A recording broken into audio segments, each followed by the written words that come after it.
essa noite. Quantos já foram abençoados com essa introdução de adoração? Bênção, irmão. Estamos vivendo um tempo, eu e vocês, a igreja, filhos do reino, de uma alegria, de um gozo, de um despertar muito gostoso aqui no nosso meio. Então, estou muito feliz com esse tempo da nossa vida e eu creio que vai continuar assim, só progredindo, para a glória do Senhor. Amém? Então, vamos lá, queridos, eu quero trazer uma palavra que o Senhor colocou no meu coração, que eu creio também vai ter um desfecho feliz, alegre, de confirmação da sua fé em Cristo Jesus, de confirmação da sua salvação. Amém? Então, o tema hoje diz respeito à nossa salvação. E nós temos que ter convicção da nossa salvação. Não apenas ter uma ideia de quem é Deus, quem é Jesus, mas saber que o que Ele fez tem efeito na nossa vida. Um efeito perene, um efeito para a eternidade. Amém, povo santo? Então, abra sua Bíblia lá em Gênesis, capítulo 2, verso 15. Gênesis 2, verso 15. Graças a Deus, o Senhor tem nos abençoado muito nesta casa, e as palavras que o Senhor tem trago a nós têm abençoado vidas. Eu já falei para alguns irmãos e vou só falar para membresia maior. Os vídeos estão alcançando irmãos lá fora, né? Duas irmãs estão lá na Inglaterra, irmã Pamela Gandra e irmã Adriele. Elas seguem a gente com os vídeos do canal, são edificados pelas mensagens e resolveram nos ofertar um aparelho para melhorar o som da igreja. Esse aparelho vai vir, viu, irmãos, até o final do mês, para melhorar ainda mais a qualidade dos vídeos, do som do vídeo. Amém? Glória a Deus, né? Deus moveu o coração das irmãs. Estão sendo abençoadas, têm declarado isso publicamente lá no nosso canal. Elas escrevem, né? Resenhas lá dizendo que a palavra foi uma bênção, que o nosso ministério é uma bênção. Eu queria que você, mais uma vez, se empenhasse em divulgar os vídeos da casa. Não custa nada, você não paga nada. É um clique e você compartilha os nossos vídeos. E vidas são abençoadas, amém?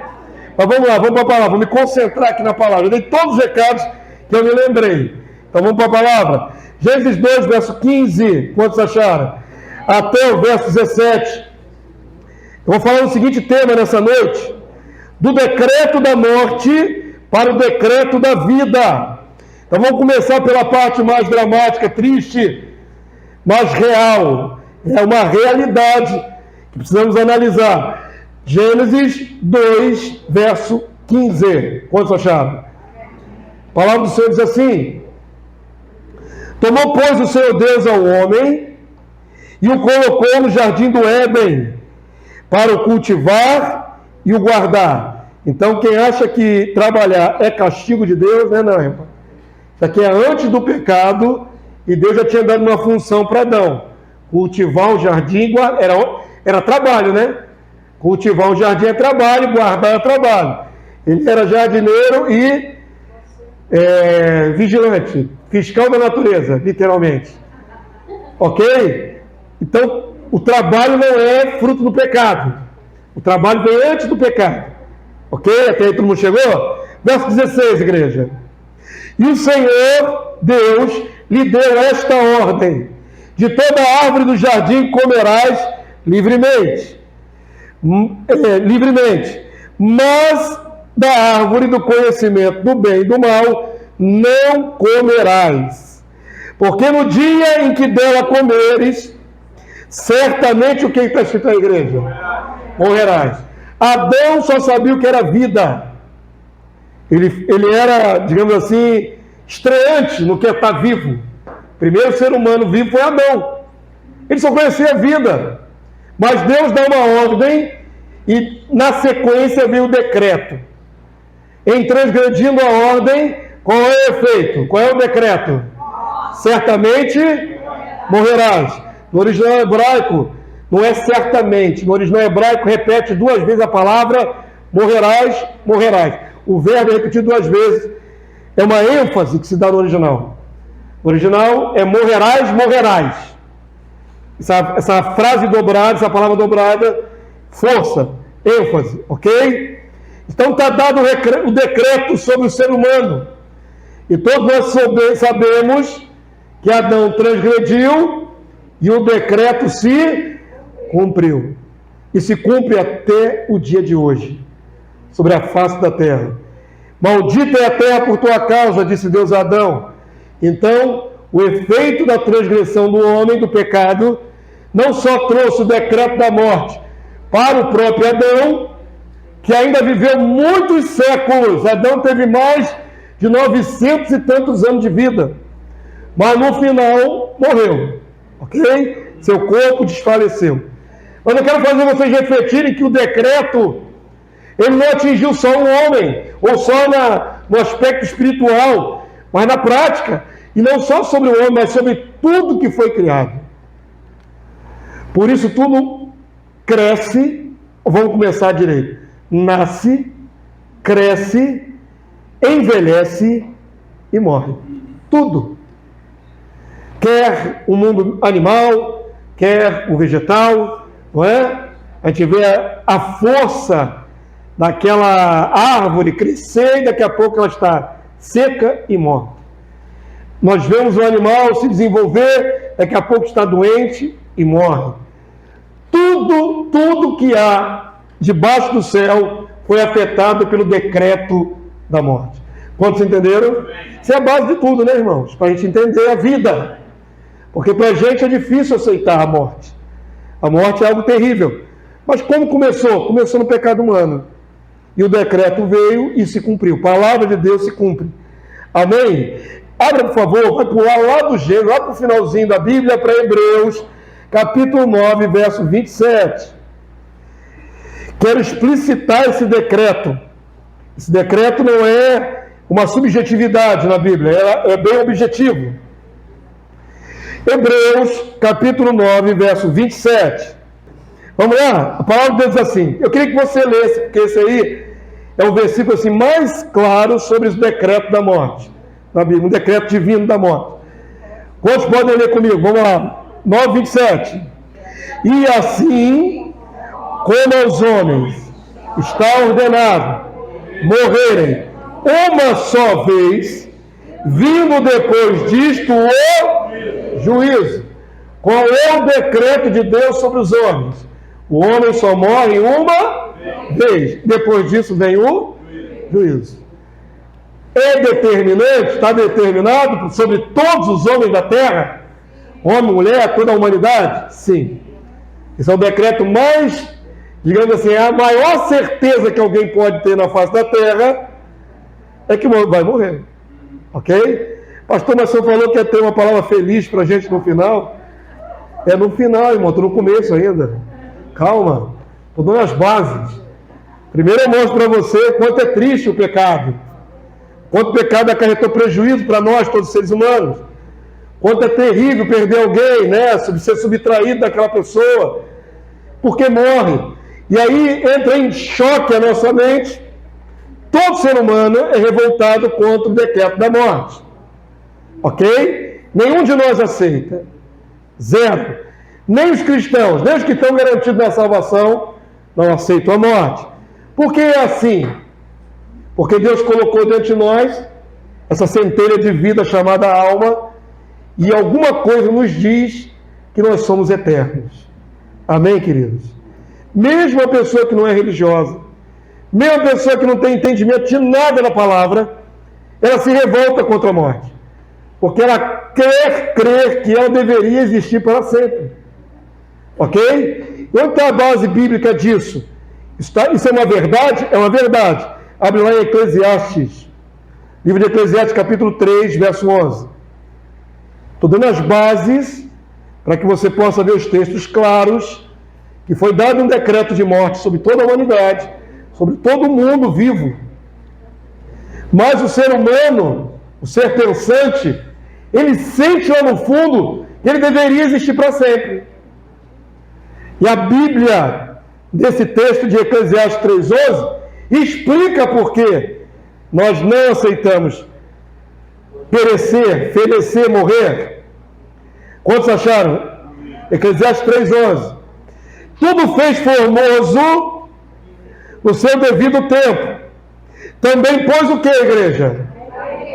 A eternidade no coração do homem, sem que este possa descobrir a obra de Deus, sem que esse possa descobrir as obras que Deus faz desde o princípio até o fim. Então preste atenção, Deus colocou em nós o princípio da eternidade. Quantos dizem amém? Ainda que não consigamos, o texto diz, discernir por que Deus faz assim. Se Deus colocou em nós o princípio da eternidade, então por que temos que morrer? Parece, e é, uma contradição, né? Um paradoxo. O Senhor coloca em nós a sensação de eternidade, mas deixa a gente morrer. Então presta atenção, isso é por causa do pecado, ok? O decreto já foi estabelecido, ok? Todo mundo chegou até aqui? Qual é a base legal e espiritual do decreto da morte? Abra lá em Romanos capítulo 7. Capítulo 7 de Romanos até o verso 14. Romanos 7, 14.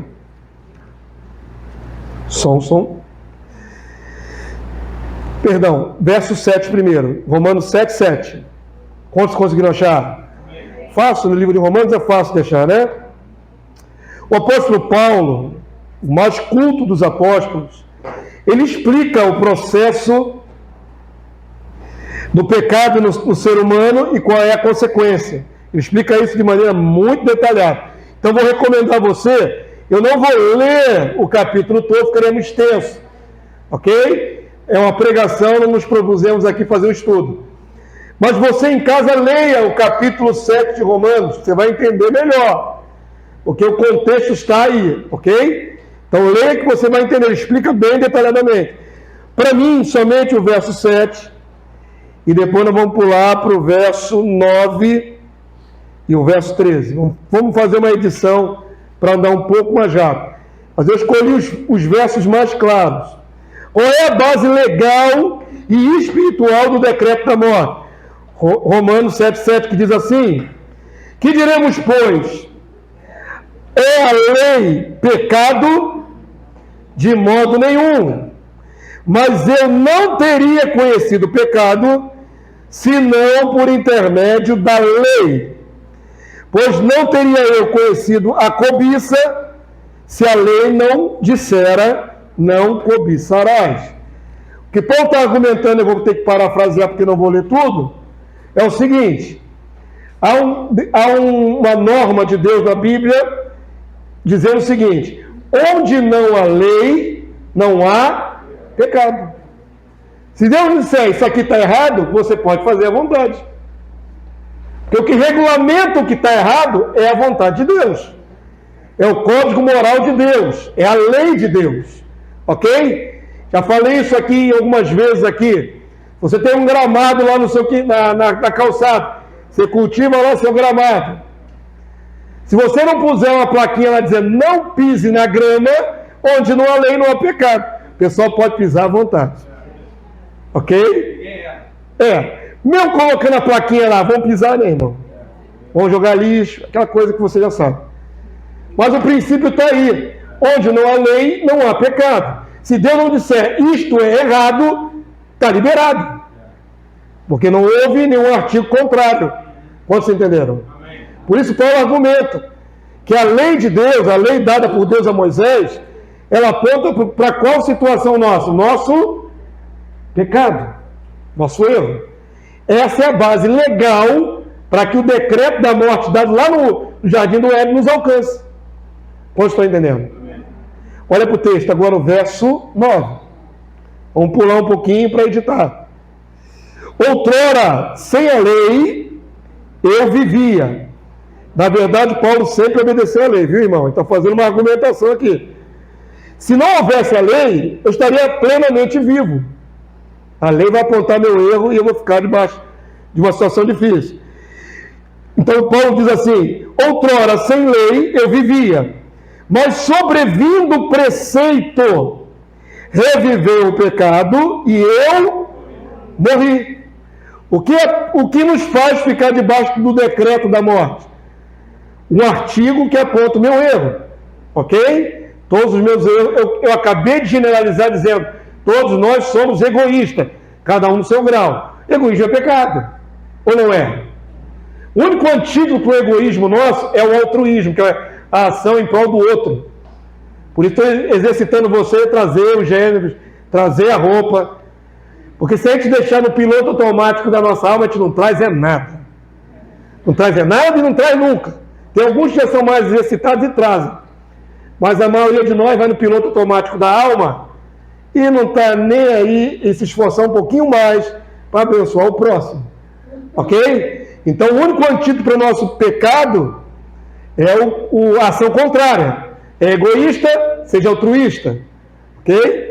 Então, quem que me diz que eu sou pecador? Quem que prova que eu sou pecador? Um artigo de lei que me enquadra e me coloca no decreto da morte. Quantos entenderam? Amém? Olha aí para o verso 13 agora. 13. Romanos 7, 13 e 14. Quem quiser ler em voz alta com o pastor, vamos lá?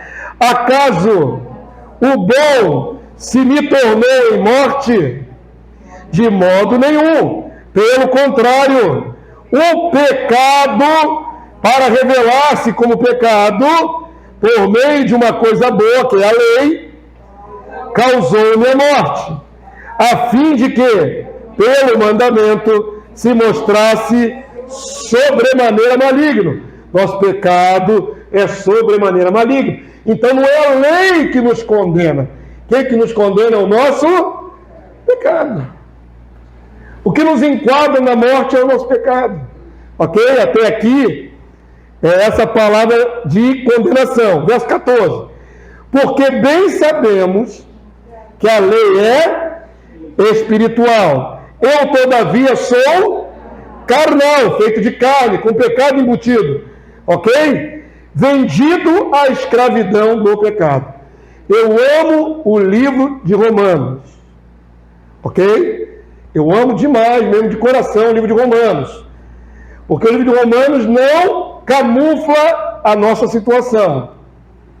Nós precisamos encarar quem somos, precisamos encarar o que temos em nós, a natureza caída de Adão, né?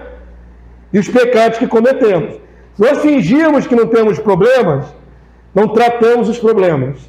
Precisamos saber que temos os problemas para curar. O princípio da cura é a admissão da doença, ok? Você tem que admitir que tem um problema para poder buscar a cura do seu problema. Então Paulo vai argumentar no livro de Romanos quase todo sobre a questão do pecado que nos leva à morte. Ok? Todo mundo guardou aí? Agora vem o decreto da vida. Até aqui provei que existe um decreto de morte. E o decreto da vida, onde está? Abre lá em João, capítulo 5, verso 24. Eu poderia colocar tantos e tantos textos, mas reduzir o máximo para serem os textos essenciais. João 5, 24, igreja. Agora você vai começar a se alegrar, porque até então, como vocês viram, nosso pecado é terrível. Paulo usa termos como sobremaneira maligno. Sobremaneira superlativa, é muito, muito maligno o nosso erro. Porém, existe o decreto da vida em Cristo, a quem já celebramos nessa noite, nosso Salvador bendito, amado. Amém, povo santo? A Ele toda a honra e glória. O Pai e o Filho recebem toda essa honra e essa glória. Mas debaixo do Pai, debaixo do céu, o nome que está acima de todo nome é o nome do Filho. Para que ao nome de Jesus se dobre todo joelho, no céu, na terra e debaixo da terra. Amém? E toda língua confesse que Ele é o Senhor, para a honra e glória de Deus, Pai. Amém? Honrando o Filho, honramos o Pai.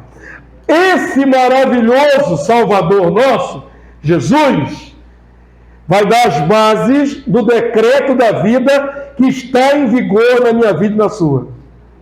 Olha para o texto aí, João 5, verso 24. Quantos estão com os olhos no texto? Glória a Deus. Em verdade vos digo, disse Jesus, quem ouve a minha palavra e crê naquele que me enviou, tem o que, igreja? Tem a vida eterna. Não entra em condenação, juízo, mas passou da morte para a vida. Então presta atenção no que eu vou agora sublinhar, ok? Todos nascemos debaixo do decreto original lá do Éden, da morte, ok? Mesmo sendo depois alcançado por Cristo, havemos ou não de passar pelo processo da morte. Jesus voltar antes, você vai ser encontrado vivo, vai ser transformado, ok? Mas o decreto alcançou todos nós. Mas Jesus vem com outro decreto, o decreto da vida eterna, aquela vida eterna que todo ser humano acha que tem direito, porque Deus colocou a eternidade dentro dele, ele não compreende, mas ele sente que tem direito. Jesus nos dá essa vida eterna, só tem a condicional, tem que crer nele e no Pai. A base para o decreto da vida nos alcançar é crer em Jesus e no seu Pai. Amém? Abre aí João capítulo 6 agora, estamos no 5. Migra para o 6, verso 40. Estou mostrando o decreto da vida que nos alcançou em Cristo. João 6, 40. Quem puder ler em voz alta, é palavra de salvação, vamos lá?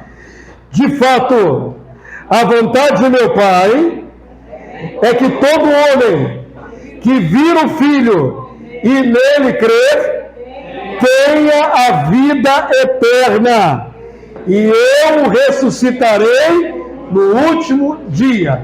Amém? Qual é a vontade do Pai? Que todo aquele que crê no Filho tenha vida eterna. Diga assim, eu tenho a vida eterna. Tem? Por que você sabe que tem a vida eterna? Porque eu tenho um filho e tenho um pai. Você confia nesse Filho de Deus? Você coloca a sua vida nas mãos dele? Se você confia em Jesus e confia no Pai, você tem a vida eterna. Não duvide disso, ok? É uma âncora para a nossa alma. É uma âncora firme, não é? A âncora é aquele instrumento, aquele objeto que segura um navio. A âncora da nossa fé são essas proposições. Enquanto eu estiver em Cristo, enquanto eu tenho Jesus e Ele me tem, eu tenho a vida eterna. O decreto da vida vem para mim. Ok? Todos guardaram isso? Verso 40 que eu li, não é? Agora avança, por favor, para o verso 47. Mesmo texto. João 6, verso 47. Por favor, leia em voz alta, isso é a base da fé cristã. Vamos lá? Em verdade vos digo, quem crê em mim tem a vida eterna. Quantos creem? Quantos glorificam esse Salvador bendito? A Ele toda a honra. É verdade. Glórias a Jesus. Tem coisas tão básicas da fé cristã que a gente, passado o tempo, os anos, a gente tem que revisitar, irmão. Então, por que eu posso ter certeza que estou salvo em Cristo e tenho a vida eterna? Porque creio nele, depositei minha vida a Ele, confio nele, amém? Tenho a vida eterna. Guarda isso no seu coração. Então, o decreto da morte natural pode me alcançar? Posso. Eu ainda posso vir a descansar no Senhor? Posso. Mas eu tenho a certeza que o decreto da vida me levanta de entre os mortos. Ok? Essa é a maior de todas as certezas. Eu sou um saudosista de primeira, irmãos. A minha característica, personalidade, eu sou saudosista. Eu olho mais para trás, para o passado, do que para frente.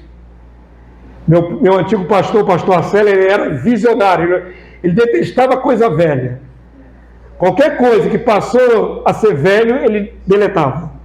Ele olhava para frente. E eu me juntei a ele olhando para trás. Eu fui pesquisar lá a igreja primitiva.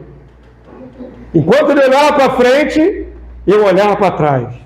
É a minha característica. Eu gosto de olhar para trás. Não estou falando que todo mundo tem que ser igual a mim, não, tá? Eu sou um saudosista. Tenho saudades de coisas mais antigas, de outros tempos, de outros comportamentos. Eu sou um saudosista, ok? E de vez em quando eu vejo alguns vídeos que aparecem lá no meu feed, lá no Facebook. Aparecem uns vídeos do Rio Antigo, de 1900 e Araci de Almeida. 1910. Já viram esses vídeos? Eu me delicio naquilo, irmão. Eu começo a olhar aquilo ali, como era, né? O bondinho, como é que é? A charrete puxando a tração animal, o cavalo. Aquelas pessoas de chapéu coco, super elegantes. Dá uma olhada nos vídeos do Rio de Janeiro, ali na Central, ali, isso era todo mundo largado como é hoje, né, irmão? O pessoal era elegante, as mulheres elegantes, os homens elegantes. Ninguém andava na rua sem chapéu. É um barato. Eu fico vendo aqueles vídeos, fico me deliciando, tentando ali voltar no tempo e viver aquele momento. Mas aí me passa uma depresinha. Aí vem a realidade, vem a deprê. Eu fico olhando para aquelas pessoas transitando ali, foram filmadas, e calculo, se esse filme é de 1910, nós estamos em 2023, quanto tempo tem esse videozinho aí? 113 anos atrás. Então, certamente, todo aquele povo já morreu. Talvez, será que algum daqueles sobreviveu até hoje? Será que alguém ali ainda sobreviveu? Pessoas que tinham 20, 30, 40 anos, duraram mais 113? Irmãos, aquelas pessoas passaram. E aí, eu, ao mesmo tempo, fico olhando para eles se movimentando, vivendo, respirando, e aí a minha mente fica pensando, quem foi essa pessoa, né? O que ela fez de bom na vida? Mas uma coisa é certa, ela já morreu. Já passou por essa terra. Ok? E esse tipo de análise nós temos que fazer. Por causa da nossa transitoriedade. Somos muitos passageiros, né? A vida passa voando. E nos agarrar à convicção de que em Cristo, não importa, eu estou na vida eterna. Amém? Todo aquele que crê nele está na vida eterna. Então esse sentimento, né, de perda, sentimento que traz a gente um certo pesar, de que aquelas pessoas passaram, nossos parentes passaram, os pais de alguns aqui já passaram, minha mãe já passou, meu pai ainda é vivo. A gente vai sentir aquele pesar, mas queridos, o antídoto para esse pesar é a fé, a convicção de que temos a vida eterna. Amém? Isso anula o efeito do decreto da morte.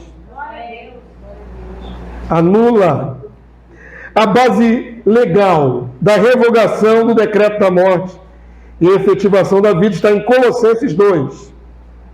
Colossenses capítulo 2, verso 12. Vamos lá, abrem Colossenses capítulo 2, verso 12, nós vamos ler até o verso 14. Eu estou falando base legal porque a palavra de Deus é firmada em preceitos divinos. Ok? As suas leis são preceitos divinos que se cumprem sobre a terra, sobre toda a humanidade. Quantos acharam Colossenses 2, verso 12? Como foi revogada a nossa condenação de morte, para entrarmos efetivamente na vida. Colossenses 2,12. Tendo sido sepultados, nós os cristãos, juntamente com ele, Jesus, no batismo. Então, Paulo usa uma figura que chama o batismo de sepultamento. O batismo nas águas, irmãos. Que todo cristão, quando crê em Jesus, se entrega a Jesus, é conduzido, né, a entrar debaixo d'água. Quando fazemos batismos aqui nessa casa, se sou eu que estou presidindo, eu sempre saliento um detalhe. que o batismo é uma ensinação de um sepultamento na água, ou não é? É. Porque no momento que a pessoa está ali alguns segundos submersa, completamente submersa, ela está simbolicamente sepultada. Ok? E assim que ela sai da água, simbolicamente reviveu. Aponta para a ressurreição. Ok? Então Paulo usa essa explicação.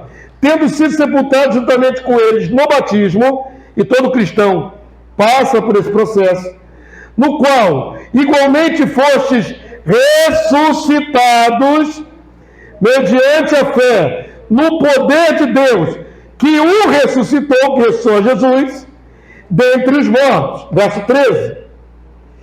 E a vós outros, que estáveis mortos pelas vossas transgressões e pela incircuncisão da vossa carne, ou seja, preso no decreto da morte original, ok?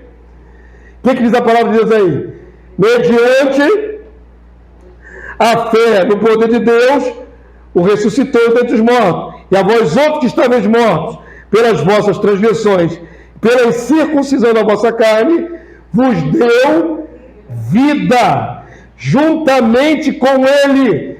Agora leia comigo em voz alta, por favor.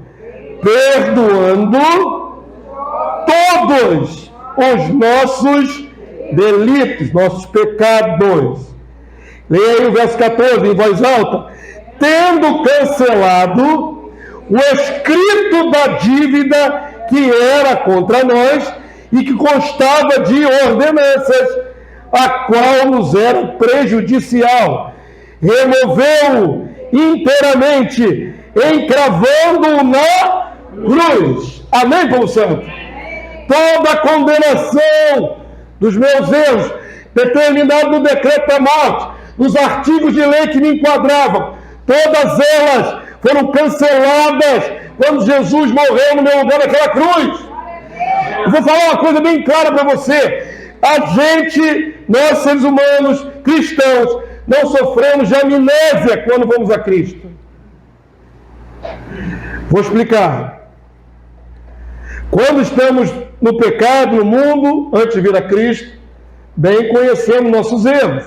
O Espírito Santo nos convence do pecado, da justiça e do juízo. Então olhamos para nós e dizemos, somos pecadores, preciso de salvação, preciso de alguém que me salve. Esse alguém é Jesus. Amém? E eu me lembrei, eu dei testemunho sobre isso recente, gravei um vídeo que ainda vai ser lançado na internet aí com o irmão Wagner. Ele está lá nos Estados Unidos. A gente fez uma videochamada ali, fizemos um vídeo. Ele me pediu para dar o testemunho da minha conversão. E eu me lembrei, falei a ele no testemunho, que quando eu me entreguei a Jesus, nos idos de 92, 30 anos atrás, quando eu me entreguei a Jesus, a minha mente era bombardeada pelos meus pecados, o tempo todo. O tempo todo, eu lembrava de tudo que eu tinha feito de ruim, era como se o inimigo estivesse ali tentando impedir que eu me entregasse a Jesus. Então todos os meus pecados vinham à tona, todos os meus erros vinham à tona. E na hora que eu me entreguei a Jesus, que eu levantei minhas mãos naquele apelo, fui lá na frente, e o homem de Deus estava lá, veio orar sobre a minha vida, aquele turbilhão de pensamento negativo sumiu instantaneamente. Eu me lembro disso com toda clareza. E olha, para fazer a prova de que foi sobrenatural, eu tentava puxar da memória o que estava passando antes. Não estava passando um filme na minha cabeça? Aí quando eu me vi livre daquele filme horrível, eu fiquei assim, cadê? Cadê os pensamentos maus que estavam aqui agora, 5 minutos atrás? Sumiram. E eu tentava puxar da memória e não conseguia. É a lavagem inicial, né, de quem se entrega a Jesus, né? Só que uma lavagem de água assim, dá uma purificada. E foi assim comigo também. E foi assim com todos nós. Amém? Quando você foi a Jesus, por causa do efeito do que ele fez na cruz, você teve suas dívidas todas canceladas. Aquilo que pesava contra você. E eu te desafio a pensar qual era o tamanho da tua dívida. Não dá para medir, irmãos. Calcular é impossível. Pecávamos ainda pecamos, mas pecamos muito mais antes de vir a Jesus. 24 horas por dia, quantas vezes por dia ofendíamos a Deus? Com atitudes, pensamentos, palavras, ferindo os outros, não perdoando, falando palavrão, se prostituindo, se drogando. Quantas vezes você pecava por dia? Agora multiplica pelo número de anos que você continuou pecando antes de ver Jesus. Dá uma dívida imensa. E aí quando você vê a Jesus, ele cancela a dívida. Está quitado. Meu servo, minha serva, tua dívida que você jamais conseguiria pagar está perdoada. Ó, limpa o nosso nome do SPC espiritual. Você sai do Serasa do SPC espiritual e fica com a ficha limpa. Amém? Esse é o efeito inicial da vida, do decreto da vida de Jesus na nossa vida. Pastor, mas depois não continuamos pecando? Continuamos pecando. Menos, né? Por causa do processo de santificação. Mas aquilo que pesava contra nós foi removido. Como eu disse, mas nós não temos amnésia. E aí o problema é o seguinte: o Senhor já pagou, o Senhor já cancelou, o Senhor já riscou a dívida. Amém, povo santo? Mas eu que ainda sou carnal, me lembro da dívida. Esse é o problema. Tem muito cristão ainda preso em acusações do seu passado que Jesus já cancelou. Já cancelou, irmão. E se o diabo vier com gracinha, o inimigo da nossa alma, sussurrando no teu ouvido: você era isso, você era aquilo, você não merece nada, você é um perdedor, você era um pecador horroroso, você pode dizer para o inimigo: está repreendido, porque eu não nego o que eu era, mas não tem mais efeito sobre a minha vida, porque o decreto da vida de Jesus já me alcançou. Compreenderam? Não fique preso a acusações do passado. Não fica preso. Mas pastor, tu não sabe o que eu fiz. Não sabe quantas vidas eu maltratei. Tem mulheres que não se perdoam, cometeram abortos. Mas foi no tempo da ignorância. Qualquer que tenha sido seu crime, lá na cruz, Jesus cancelou, pagou, cobriu. Não tem mais peso no tribunal de Deus os teus crimes passados. Quantos dizem amém? Eu queria dizer aqui o texto. Vamos voltar para ele. Esse texto é tão maravilhoso. Verso 14, igreja. Queria que você lesse em voz alta. Eu estou indo para a reta final do sermão. Vamos lá? Lê, por favor. Tendo cancelado o escrito da dívida que era contra nós e que constava de ordenanças, o qual nos era prejudicial, o que Jesus fez? Removeu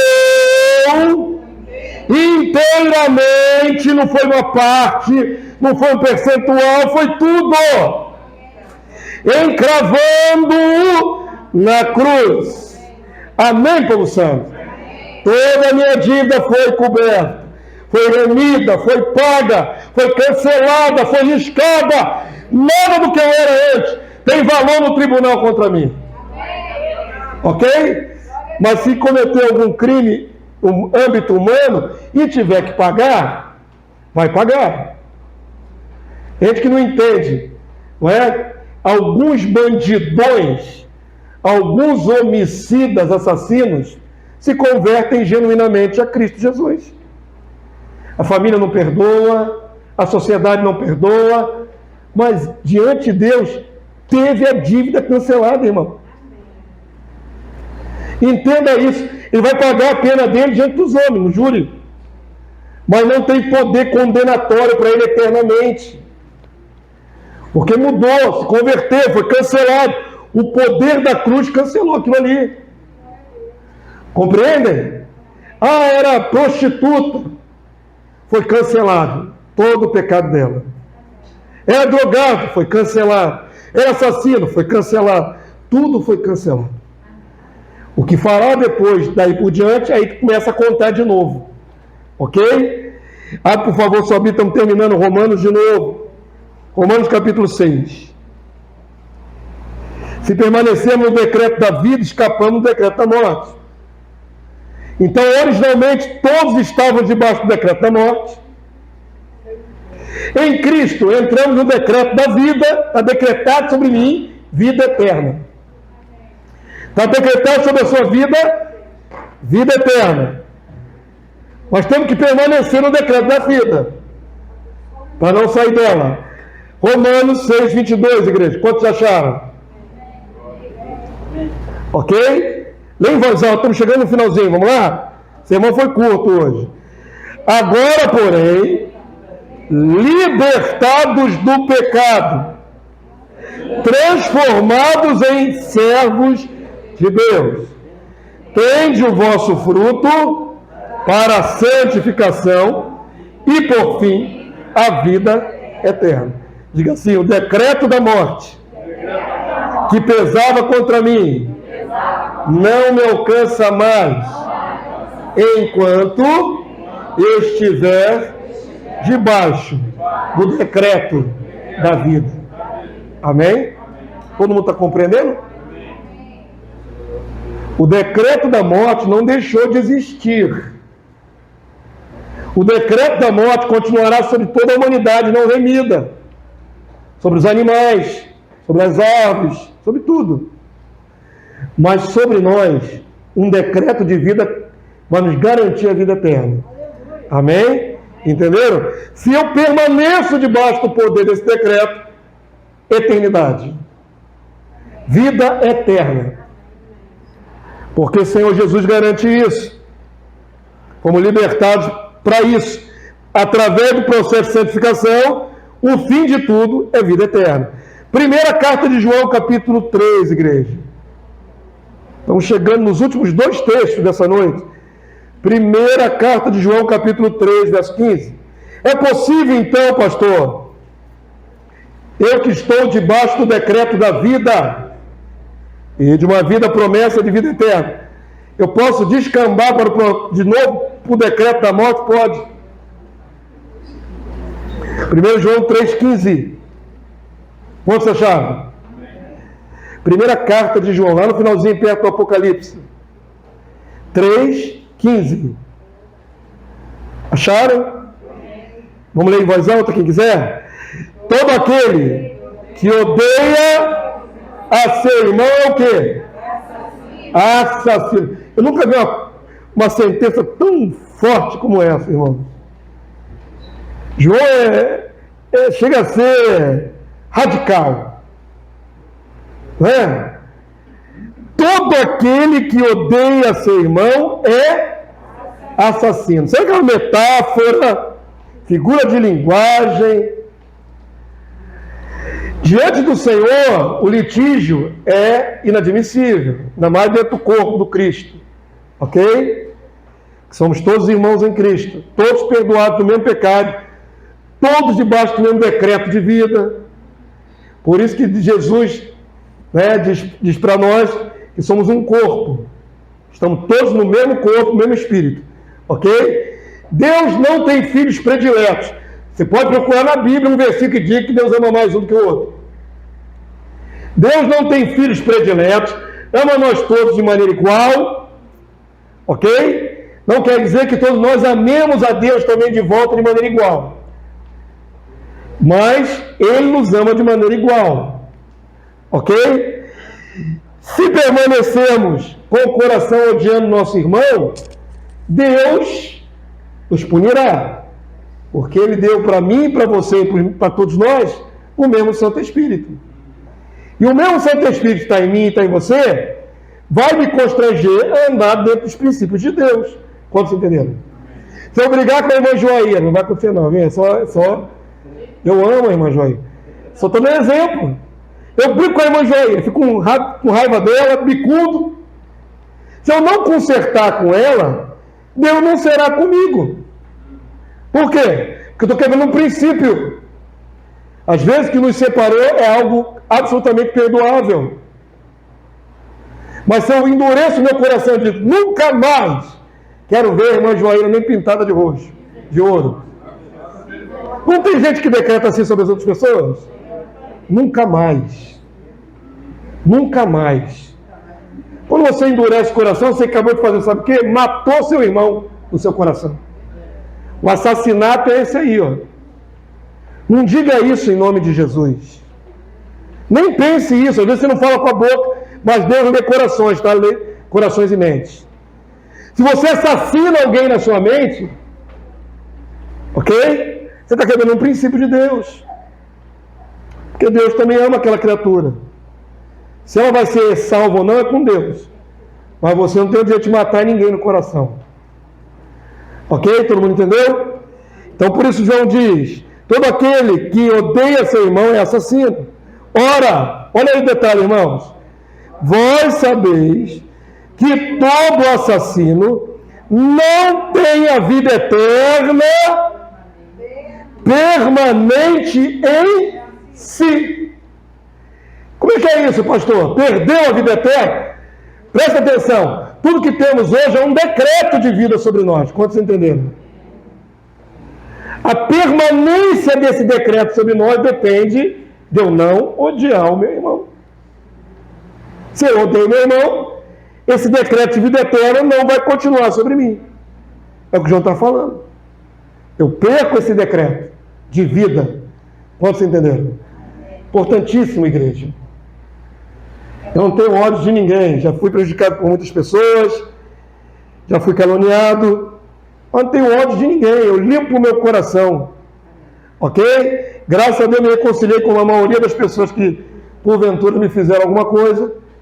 Sou um homem absolutamente livre de rancores, de raiz de amargura, de tudo.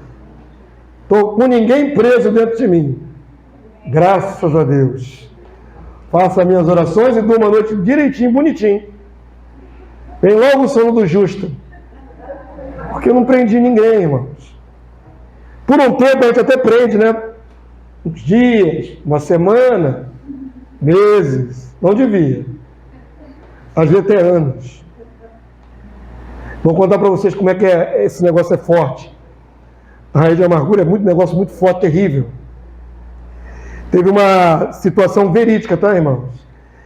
Conhecidos nossos de uma outra igreja. Não preciso dizer o nome nem das pessoas, basta saber o resultado, ok?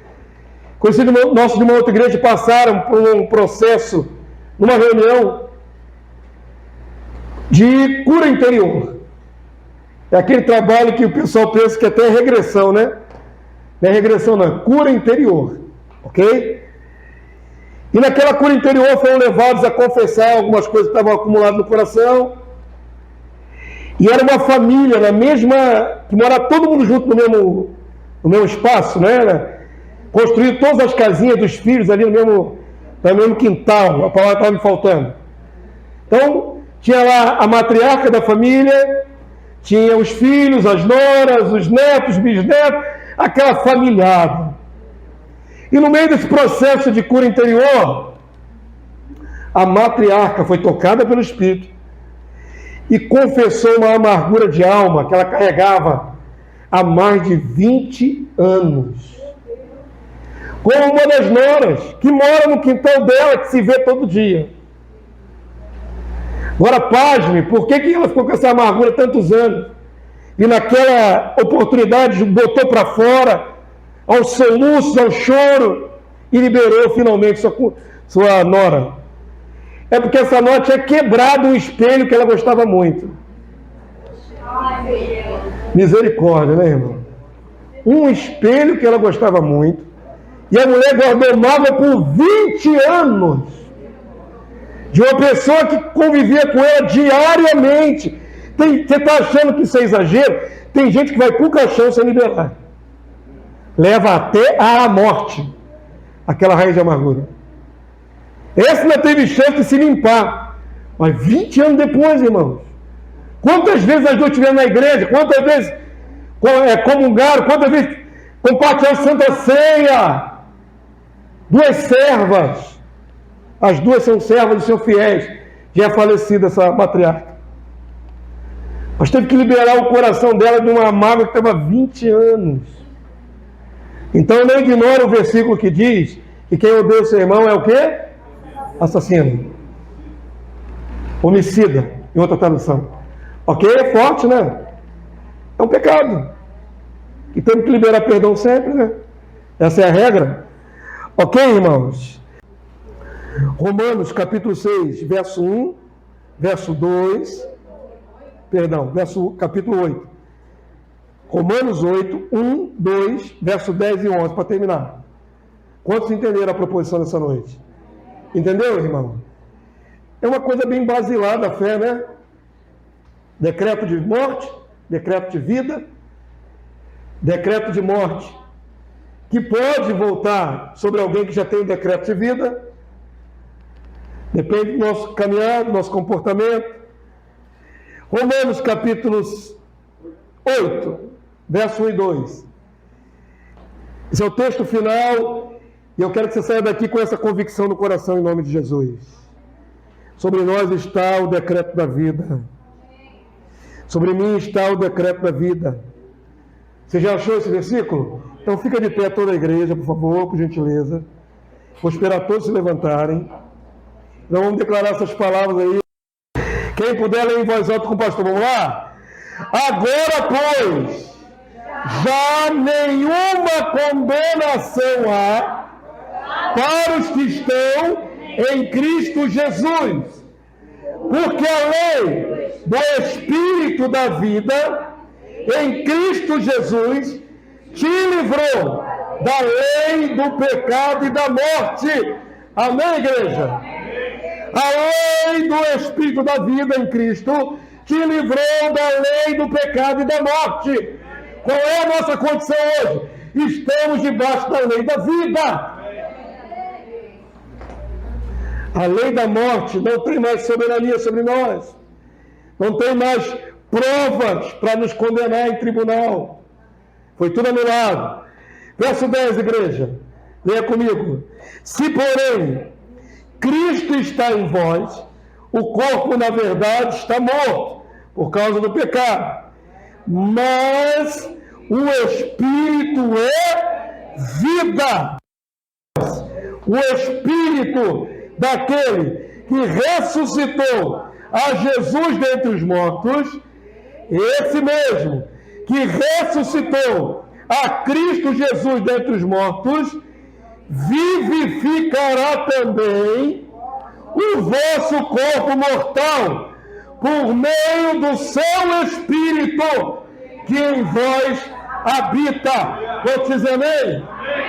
Até o meu corpo, que ainda é mortal, será vivificado no dia de Cristo na glorificação.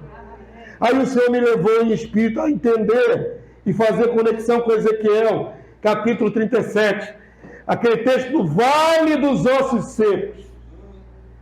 Aquele texto ali aponta para a nossa ressurreição gloriosa. O corpo morto, por causa do decreto da morte, é um decreto de vida sobre o decreto da morte, irmãos. Amém? E Jesus disse, aquele que crê nele, mesmo que morra, mesmo que esteja morto, viverá.